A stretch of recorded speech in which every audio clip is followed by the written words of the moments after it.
Continuing Gershom G. Scholem's Major Trends in Jewish Mysticism.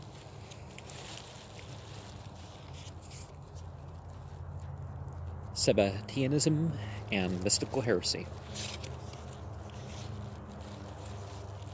The sudden emergence of a contradiction between the external and the internal aspects of life imposed upon the new doctrine the task of rationalizing this conflict. In other words, of making life bearable under the new conditions. Never before had this task been forced upon the Kabbalah, whose tendency, as we have seen, had been throughout to represent the outer world as a symbol of the inner life. Sabbatianism arose out of the awareness of an inherent contradiction, out of a paradox, and the law of its birth determined its subsequent development. It is built upon the tragic paradox of an apostate savior, and it thrives upon paradoxes of which one implies the other. Now, this thing of apostasy for the sake of apostasy rather than, well, I want to be upon a better path or not be upon the path that's not as good for me or something is certainly a strange one, isn't it? Inevitably, there is a far-reaching and highly illuminating similarity between the religious characteristics and the development of Sabbatianism on the one hand, and of Christianity on the other. In both cases, the ancient Jewish paradox of the sufferings of God's servant is pushed to extremes. In both cases, too, a certain mystical attitude of belief crystallizes round an historical event, which, in turn, draws its strength from the very fact of its paradoxality. Both movements begin by adopting an attitude of intense expectation towards the parousia, the advent or return of the Savior, be it from heaven, be it from the realm of impurity. In both cases, the destruction of the old values and the cataclysm of redemption leads to an outburst of antinomian tendencies, partly moderate and veiled, and partly radical and violent. Well, all radical has to mean is it's, notably divergent. It doesn't have to be anything violent, In both cases, you get a new conception of belief as the realization of the new world of salvation. And in both, this belief involves that latent polarity of even more startling paradoxes. In both cases, finally, you get, in the end, a theology of some kind of Trinity and of God's incarnation in the person of the Savior, which seems rather foreign to every form of Judaism, because the Baal, son of El thing, the Mithraic thing under any other definition, just didn't really translate over into any of the forms of Judaism. The ones that worship the angels and stuff like that, they didn't even pick that up. So now the direct and indirect influence of Christian ideals upon Sabbatianism must not be underrated. It flowed through various channels, and about one of them, which is of the greatest importance for the understanding of Sabbatianism, the Moranos, I shall have to say more later on, yet nothing could be farther from the truth than the idea that similarity of which I have just spoken owes everything to foreign influence or to the imitation of Christian prototypes. The crisis in Judaism came from within, and it would hardly have taken any other course had there been no Christian influence. Moreover, the existence of important historical, moral, and religious differences between Sabbatianism and Christianity must not be overlooked.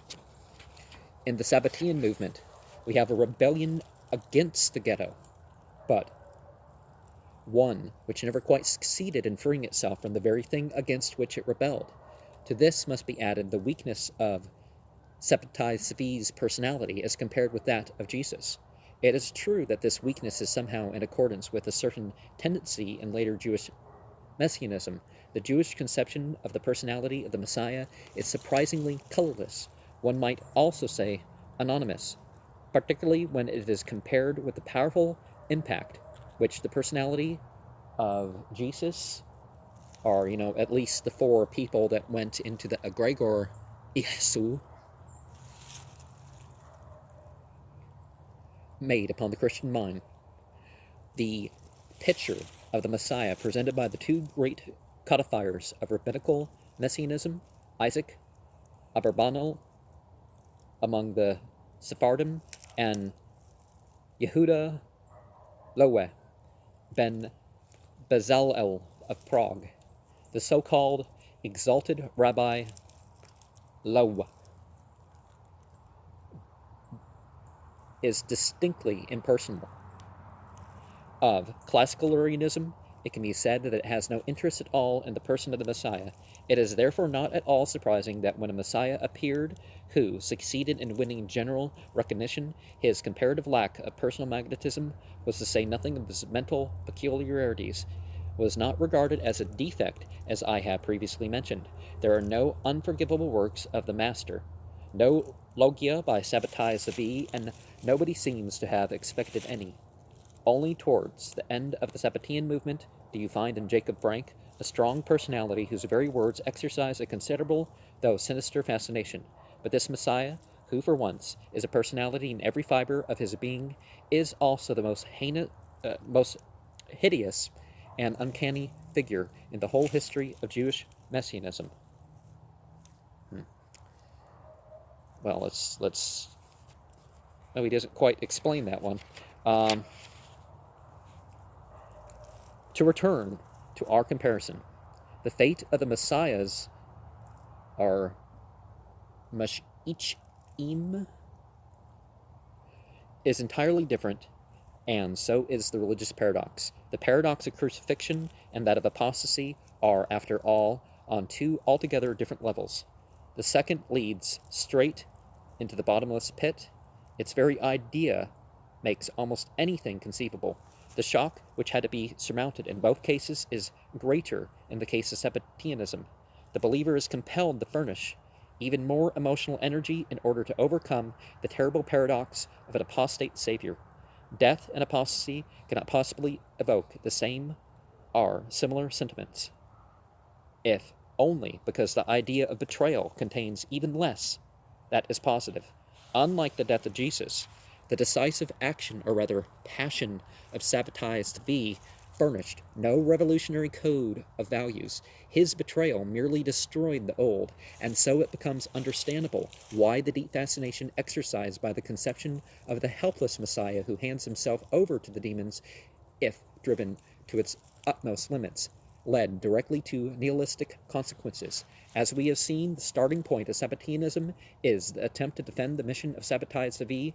Perhaps few things could be more paradoxical than the endeavor to glorify the most abominable act known to the Jewish mind, betrayal and apostasy.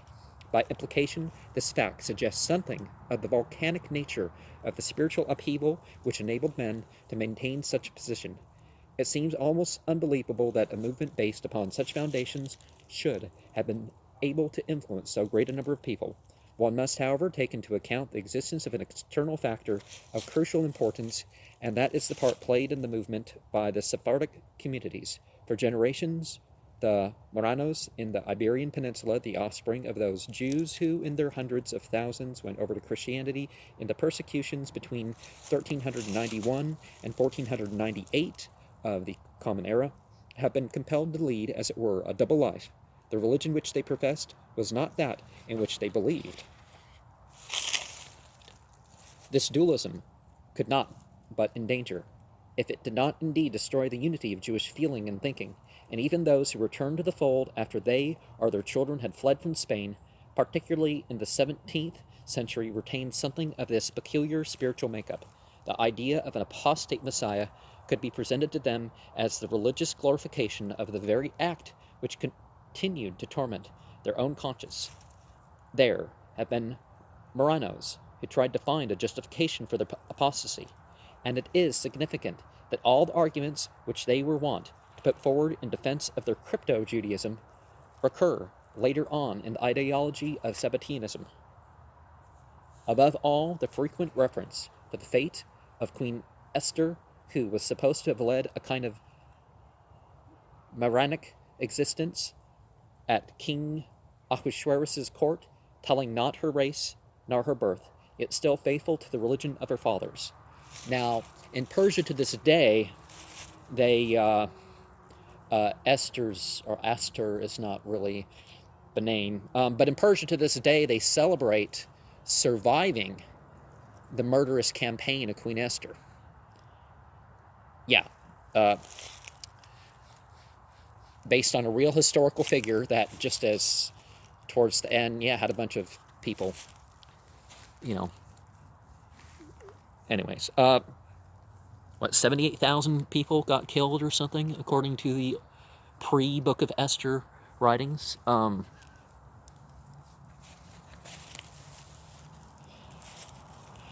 That the Messiah should be, by the very nature of his mission, be forced into the inescapable tragedy of apostasy was a doctrine ideally made to provide an emotional outlet for the tormented consciousness of the Marranos. I doubt whether this spiritual disposition on the part of numerous Sephardic communities, the new doctrine would have taken sufficient root to become an important factor in the disintegration of the ghetto. The similarity between the fate of the Marranos and that of the apostate Messiah was remarked only a short time after Sabbatianism's apostasy, and it is no accident that the leading propagandist of this school, Abraham Miguel Cardozo, who died in 1706, was himself born as a Marrano and began by studying Christian theology. Cardozo and Nathan of Gaza, the new prophet as they deemed them, some deemed them, are the first in the list of the great Kabbalist heretics, whose doctrines had in common the paradoxical and, to the unsophisticated mind, outrageous character of their basic tenets. Both are men of tireless literary and propagandist activity, and both have taken great pains to develop their new ideas in all their details. Nathan's magnum opus, Sefer HaBariah, The Theory of Creation, was written in 1670, whereas Cardozo wrote a whole literature on the new Sabbatian doctrine of God in the following decades. Part 6. Taking as their starting point the fate of the Messiah and the question of redemption in general, these doctrines gradually extend to other spheres of religious thought until at last they begin to pervade the whole of theology and ethics. Thus, for instance, Cardozo taught that in consequence of Israel's sins, all of us were originally fated to become Marranos, but that from this awful destiny of having to live, as it were, in constant denial of one's own inner knowledge and belief, the grace of God saved us by imposing this supreme sacrifice upon the Messiah. For only the soul of the Messiah is strong enough to bear this fate without loss. It goes without saying that this conception of the Messiah appealed to the unhappy dualism of the Marranic mind. It also happened to recall an idea of entirely different historical origin, namely the Lurianic theory of restitution through the uplifting of the fallen sparks, which I outlined in the previous lecture. This doctrine was capable of being given a turn of which nobody had thought before, Sabbatianism's apostasy, but which, from then on, quickly became only too fashionable. According to its recognized orthodox interpretation, Israel has become dispersed among the nations in order that it may gather in from everywhere these sparks of souls and divine light, which are themselves dispersed and diffused throughout the world, and through pious acts and prayers, lift them up from their respective prisons. When this process is more or less complete, the Messiah appears and gathers the last sparks, thereby depriving the power of evil of the element through which it acts. The spheres of good and evil, of pure and impure, are from then on separated for all eternity. The heretic version of this doctrine, as expounded with considerable success by Nathan of Gaza, differs from the orthodox mainly in its conclusions. The attraction of saintliness is not always sufficient to liberate the sparks from their prisons. Well, you got to have an inner piety, not just outer piety, right? The klepoth are shells There are stages of the great process of tikkun, more particularly its last and most difficult ones, when, in order to liberate the hidden sparks from their captivity, or to use another image, in order to force open the prison doors from within, the Messiah himself must descend to the realm of evil, just as the Shekinah had descended to Egypt, the symbol of everything dark and demonic, to gather in the fallen sparks. So the Messiah, too, at the end of the ages, starts on his most difficult journey to the empire of darkness in order to complete his mission. Not before he has reached the end of his journey will evil disappear and redemption extend to the external world. It can easily be seen how this doctrine satisfied those who thought they had experienced their own and the world's salvation in their inner consciousness, and consequently demanded a solution of the contradiction between their experience and the continuation of exile. The apostasy of the Messiah is the fulfillment of the most difficult part of his mission, for redemption implies a paradox which becomes visible only at the end.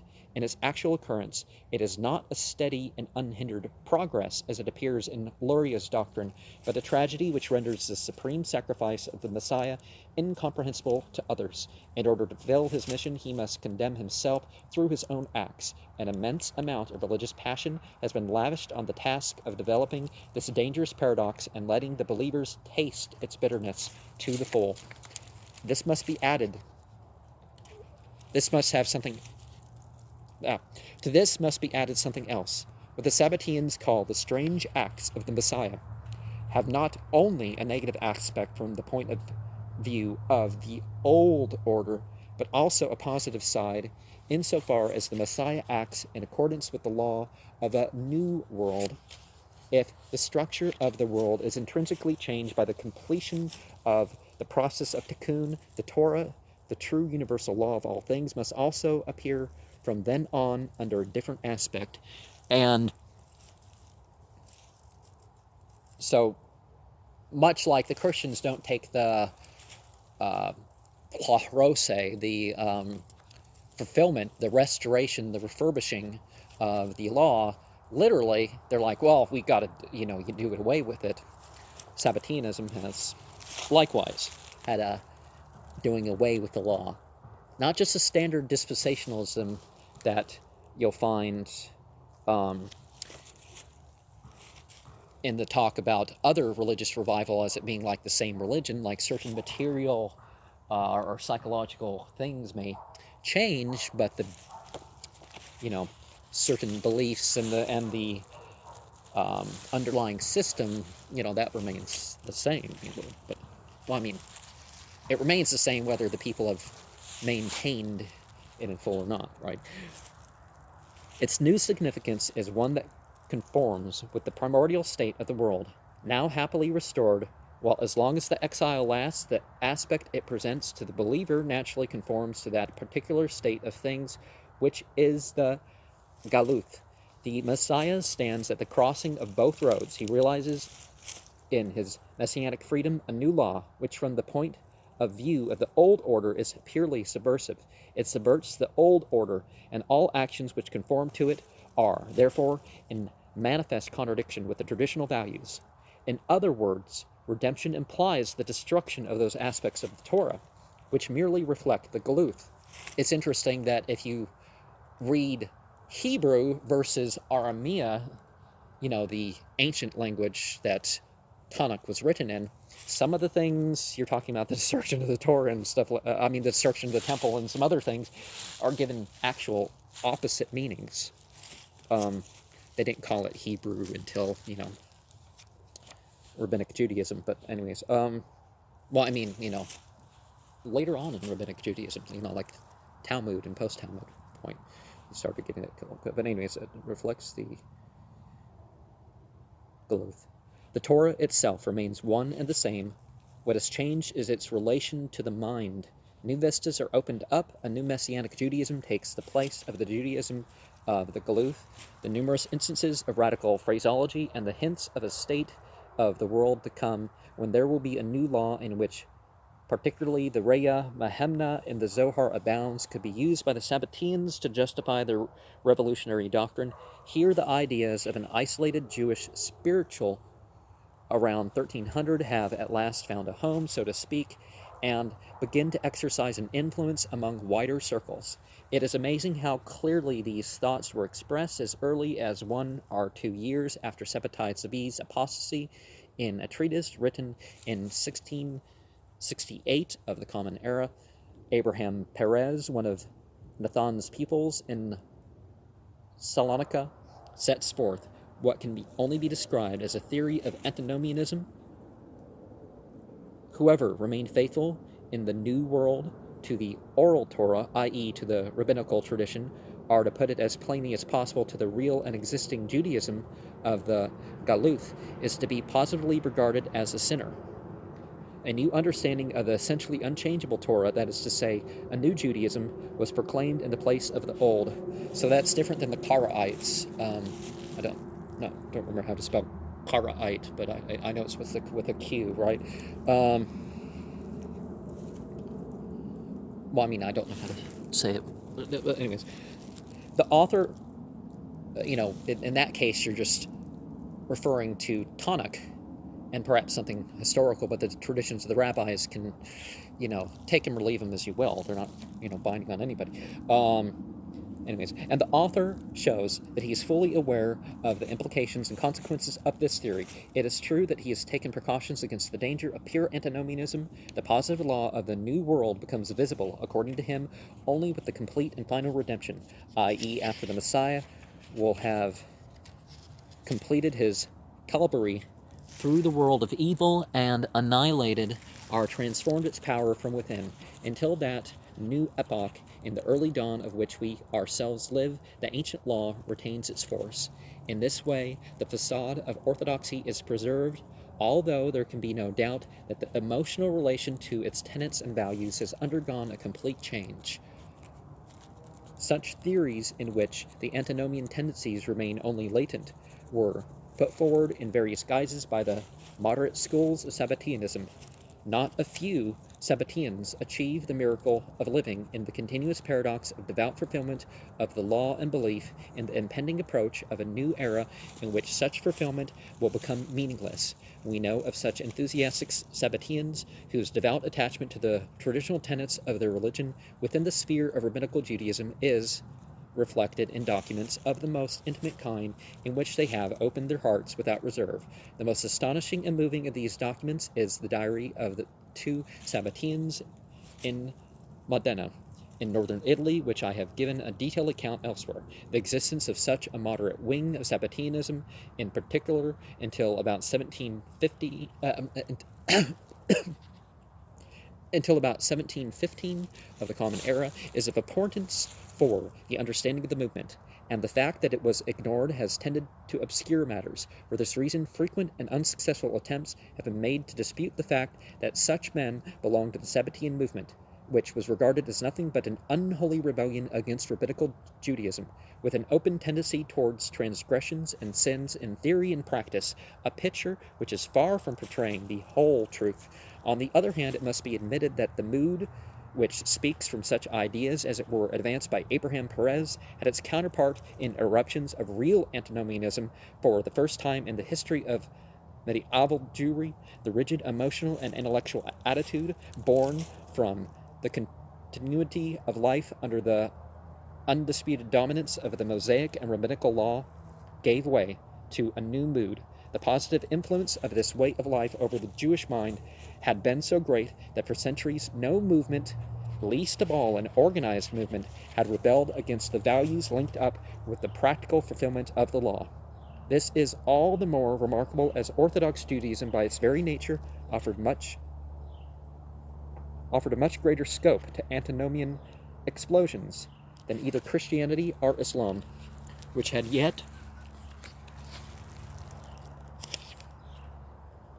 far oftener to contend with them. For the causes of this apparent contradiction, one must go back to certain external historical factors, such as the strong instinct of self-preservation in Jewry, which sensed the subversive nature of antinomian tendencies. The historical situation of Jewry was such as to make this danger only too real. One must also take into account the fact that for individuals who rebelled against the law, the obvious course was to seek a way out of the Jewish community and to enter the non-Jewish fold.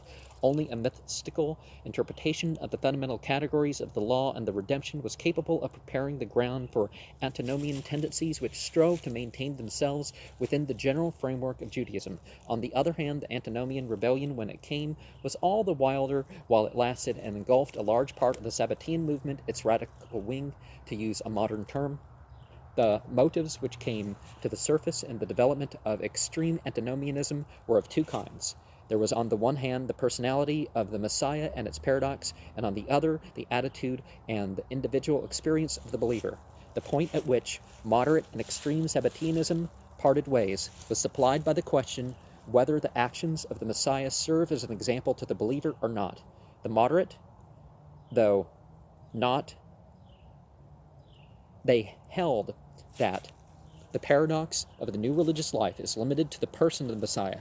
The Messiah alone stands at the crossroads where the old values are no longer binding, and he alone must tread the weary path through the world of evil, which is the mark of his mission. His actions are not examples to be followed. On the contrary, it is of their nature to give offense. Already Nathan of Gaza asserted in 1666 that precisely the strange actions of Sabbatai Zvi constituted proof of the authenticity of his messianic mission. For if he were not the Redeemer, these deviations would not occur to him. When God lets his light shine over him, he commits many acts which are strange and wonderful in the eyes of the world, and that is proof of his truth. The true acts of redemption are at the same time those which cause the greatest scandal. In the life of the believers, there can be no room for nihilistic tendencies, as long as the completion of the Tikkun has not yet transformed the external world and Israel remains in exile. The paradox of the Messiah is a matter purely of belief. If it makes its appearance in the life of the individual, it does so only in spheres which lie beyond practicality. Especially Cardozo has taken great pains to defend this stand on the question of mystical apostasy. Number 7. So this is the opposite approach to the social justice warrior, as they're called. That's a sarcastic thing, by the way. Because, think about it. They're embracing the fact that you feel offended and oppressed and all that stuff. Not, I'm offended and oppressed and I'm going to use it against you. No. 7. It was over this point that the split became inevitable. The radicals could not bear the thought of remaining content with passive belief in the paradox of the Messiah's mission. Rather did they hold that as the end draws nearer, this paradox necessarily becomes universal. The action of the Messiah sets an example, and to follow it is a duty. The consequences which flowed from these religious ideas were purely nihilistic. Above all, the conception of a voluntary Marnism with the slogan, "We must all descend into the realm of evil in order to vanquish it from within." In varying theoretical guises, the apostles of nihilism preached the doctrine of the existence of spheres in which the process of tikkun can no longer be advanced by pious acts. Evil must be fought with evil. We are thus gradually led to a position which, as the history of religion shows, occurs with a kind of tragic necessity in every crisis of the religious mind. I am referring to the fatal, yet at the same time deeply fascinating doctrine of the holiness of sin, that doctrine which in a remarkable way reflects a combination of two widely different elements: the world of moral decadence and another, more primitive region of the soul in which long slumbering forces are capable of sudden resurrection. That in the religious nihilism of Sabbatianism, which during the 18th century proved so dangerous to the most precious possession of Judaism, its moral substance, both these elements had a share, cannot be proved better than by the tragic history of its last phase, the Frankist movement. The connection postulated by the Torah between the original sin and the sense of shame confronts the Kabbalists concerned with the tikkun, the elimination of the stigma of sin, with the awkward problem of the disappearance of shame in the new messianic state. The opposite solution, that of seeking redemption by treading upon the vesture of shame, in the words of a famous phrase ascribed by some Gnostics to Jesus, was openly proclaimed among the radical Sabbatians by Jacob Frank. The ancient and profound word of the Mishnah, that it is possible to love God also with the evil impulse, is now received a meaning of which its author had not thought. Now, I wouldn't say that the feelings, the thoughts, or the emotions in themselves are the evil. It's what you believe and do about that, right?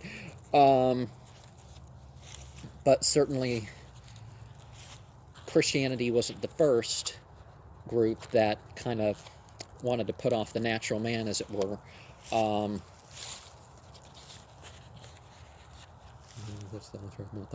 Moses Hagez distinguishes between the two forms of the Sabbatian heresy.